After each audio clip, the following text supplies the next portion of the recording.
شروع اللہ کے نام سے جو بڑا مہربان نہایت رحم والا ہے۔ بھلا تم کو ڈھانپ لینے والی یعنی قیامت کا حال معلوم ہوا ہے؟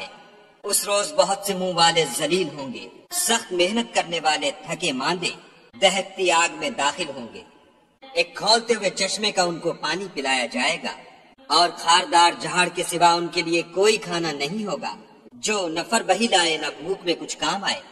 اور بہت سے منہ والے اس روز شادماں ہوں گے، اپنے اعمال کی جزا سے خوش دل، بہشت بری میں وہاں کسی طرح کی بکواس نہیں سنیں گے۔ اس میں چشمے بہ رہے ہوں گے، وہاں تخت ہوں گے اونچے بچھے ہوئے اور آب خورے قرینے سے رکھے ہوئے اور گاؤ تکیے قطار کی قطار لگے ہوئے اور نفیس مسندیں بچھی ہوئی۔ یہ لوگ اونٹوں کی طرف نہیں دیکھتے کہ کیسے عجیب پیدا کیے گئے ہیں، اور آسمان کی طرف کہ کیسا بلند کیا گیا ہے، اور پہاڑوں کی طرف کہ کس طرح کھڑے کیے گئے ہیں، اور زمین کی طرف کہ کس طرح بچھائی گئی۔